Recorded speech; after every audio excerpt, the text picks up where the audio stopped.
Mapagpalang araw mga kahabi.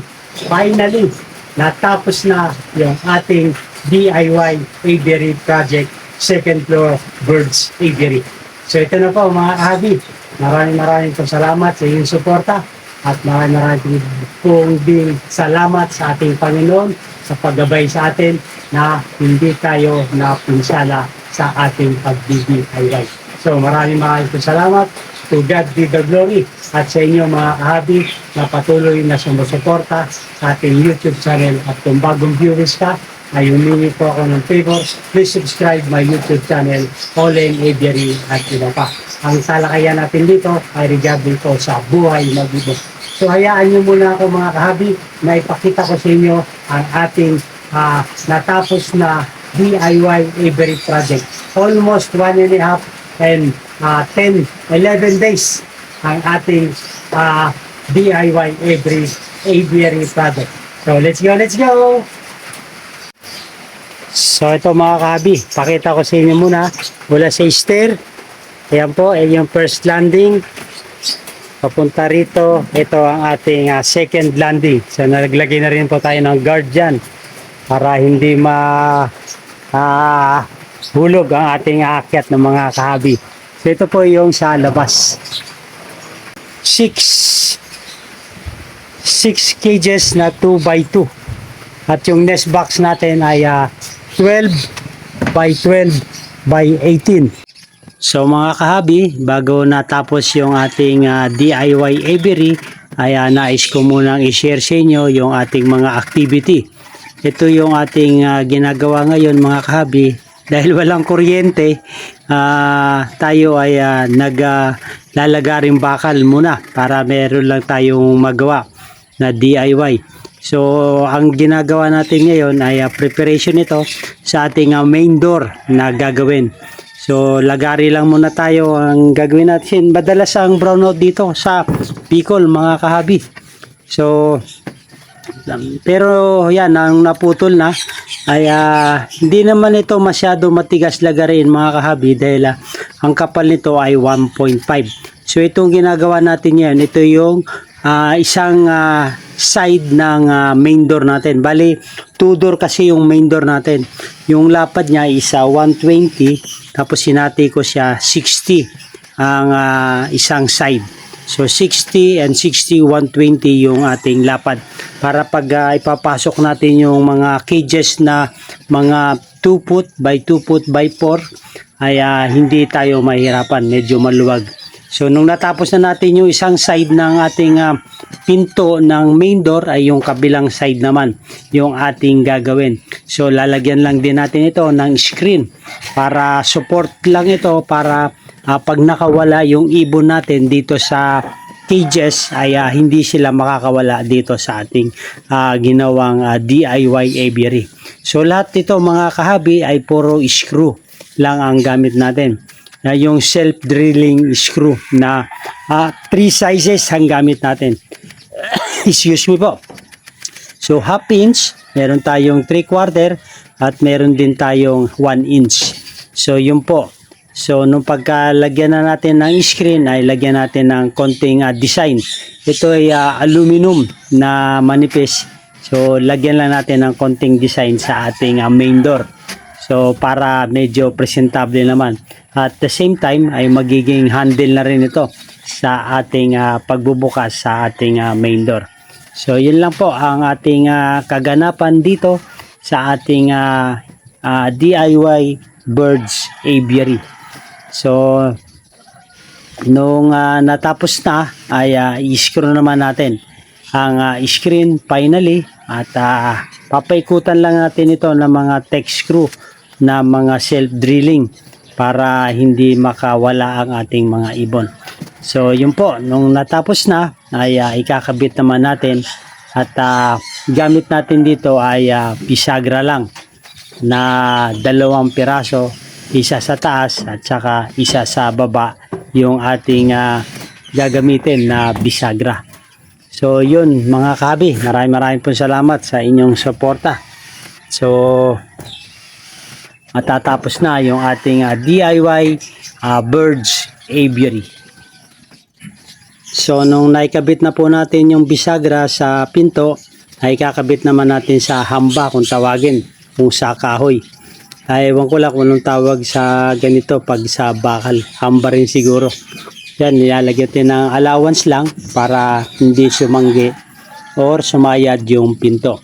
Yan po, tapos na yung ating main door sa ating DIY aviary project. So ang gamit natin ay portable at tech screw.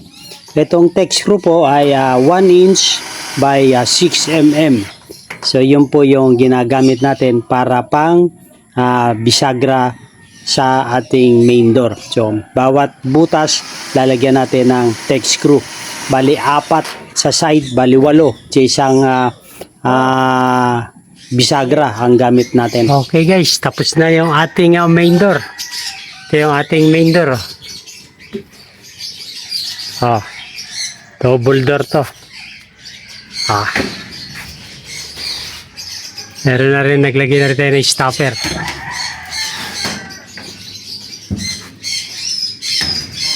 Yan.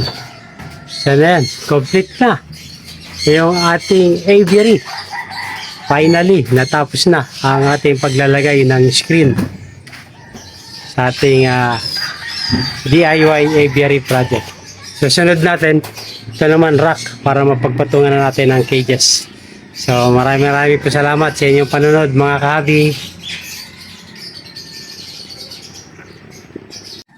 So ang susunod naman natin na gagawin ay itong preparation naman sa ating cages na pagpapatungan, yung tinatawag na rack.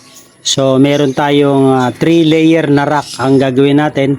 So bawat layer po ay kasya ang 3 piraso na cages na 2 by 2 by 4 feet. So 3 layer yung gagawin natin na rack.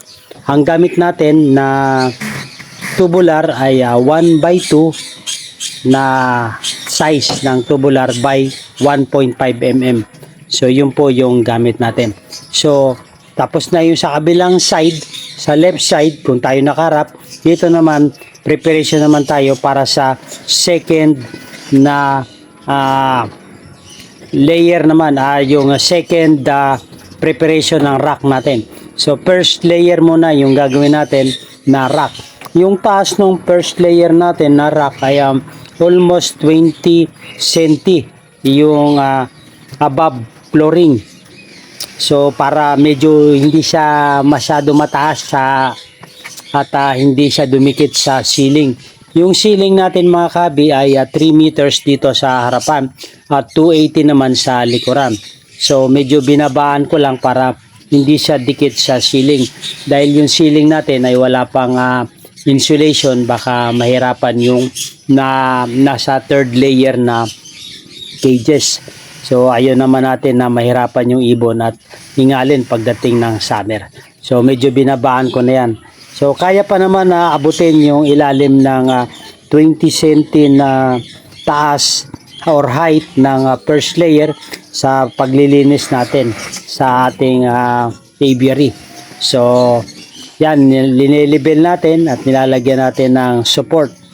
Bali medyo mahaba-haba itong ating preparation nito sa ating first layer na rack dahil pinasobran ko talaga para lagyan naman ng mga ibang items. So yan mga kahabi, screw lang tayo. So napakatibay niyan. Meron pa siya sa side. Kaya kung nilibel natin, talagang nasa gitna yung level natin. So yung bracket natin. So ito na yung first layer natin. Dyan first layer ng bracket. So katulad dito yan sa kabila. Okay, so second layer naman gagawin natin. So yun, patuloy tayo kahabi. Ay second layer ang isusunod naman natin. So same procedure, i-level natin, kukunin natin yung distance between ng first layer at saka second layer na magkakasya yung 2 foot natin. So yung pinalagyan ko lang ng konting allowance, sobra sa 2 foot, para pagtatanggalin natin or lilinisin natin yung cages ay mayroon pa siyang allowance sa bawat rack. So yun po ang ating ang ginagawa sa ngayon mga kahabi, second layer naman. So ito lang magandang sa pagdi-DIY mga kahabi na masasabi natin na tayo ang may likha at tayo ay may gawa sa ating project. So yun po yung ating may kikwento sa ating mga kapwa kahabi or may pumunta na mga mag-visit mag-site visit sa atin na pwede natin na ipagmalaki na tayo ay may gawa ng ating aviary.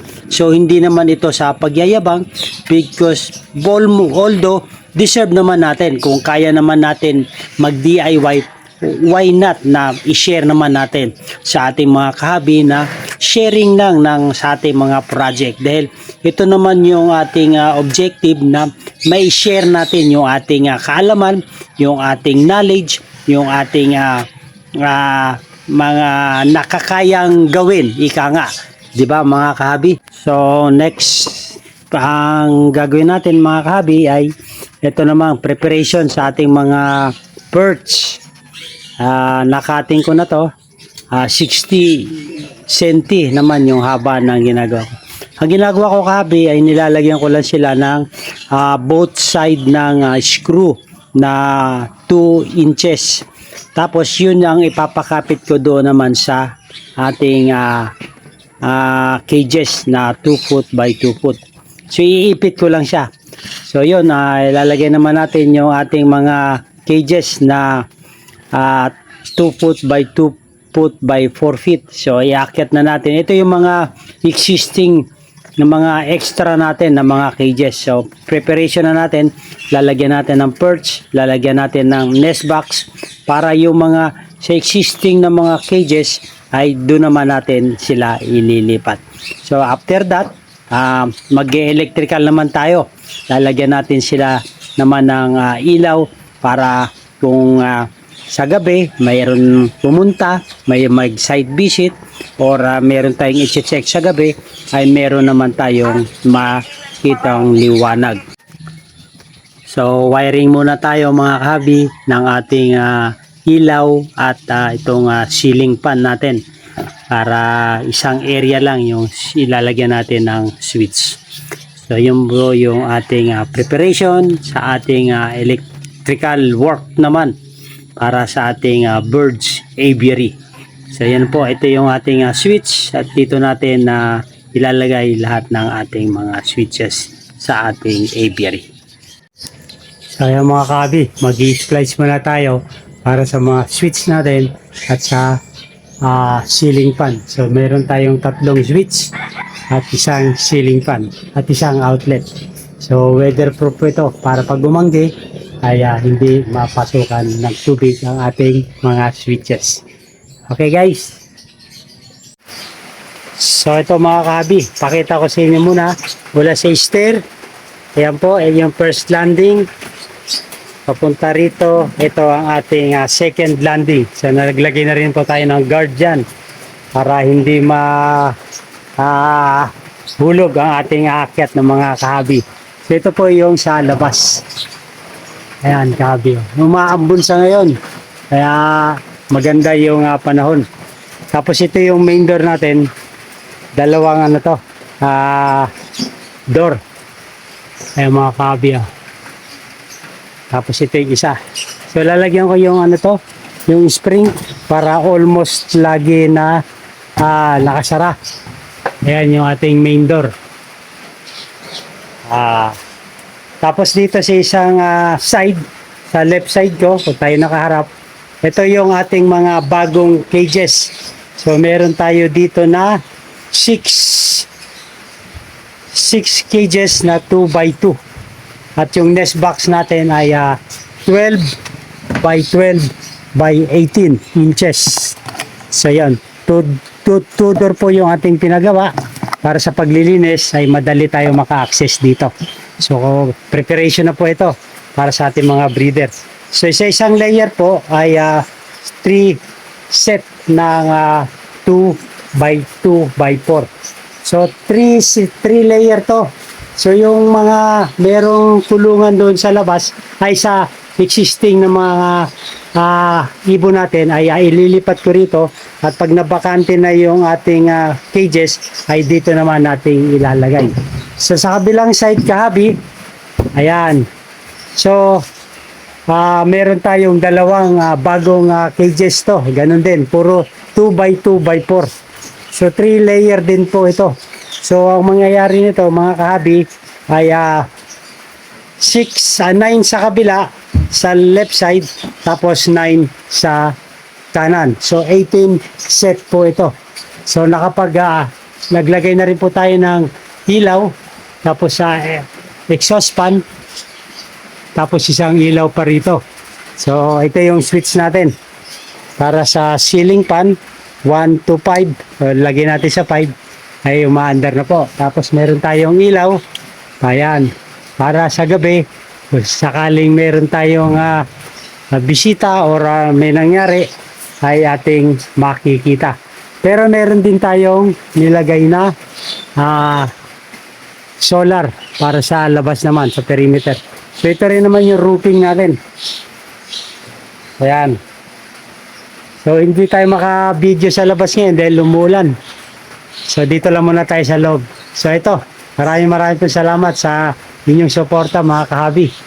Ayan, no. Pag mainit, gamitin natin itong ceiling fan para hindi naman initan masyado ang ating mga ibon.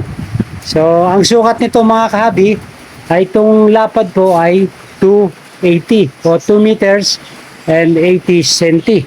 O 280 cm. So yung haba naman nito ay 680. So almost 7 meters na yung haba. So meron din tayong existing dito. Kaya ito yung magiging tugasan natin o lagayan ng mga feederer. Tapos dito yung mga tools natin for maintenance. Tapos dito yung ito yung mga divider So, pwede natin ito magawa ng iba item. So, yun po mga kahabi. So, yan. Maraming po salamat sa ating mga viewers, sa mga silent viewers, sa mga followers natin sa YouTube channel. Maraming po salamat sa inyo. So, bukas po ay pwede na natin ilipat. Yung iba nating mga hindi pa naglilay ng egg ay ililipat na natin sila rito. So para maunti-unti na natin sila ma-transfer dito sa taas. So shoutout po sa inyo sa lahat ng mga nagko-comment. Sa susunod po ay tatalakayan naman natin yung inyong mga katanungan. So bibigyan din natin ng pansin yung inyong mga tanong mga kahabi. At sa susunod po ay magta-shoutout na tayo sa mga nagko-comment sa atin. So ito mga kahabi, ang ating finally, wala na po tayong series nito. Natapos na rin po yung ating DIY Aviary Project Second Floor Birds Aviary. So, napaka-presko rito. So, hindi ko pa alam kung sa Taginet kung anong sasapitin naman ito. So, doon sa nagtanong ay kung magkano nagastos natin. Si Kahabi, hindi ko lang ma-recall kung sino. So, minsan tatalakayin po natin kung magkano po yung nagastos naman natin dito sa ating DIY Aviary Project. So maganda ang buhay pag natapos na ang ating Aviary Project. Maraming po salamat sa inyong suporta. Mabuhay and God bless. Thank you for watching.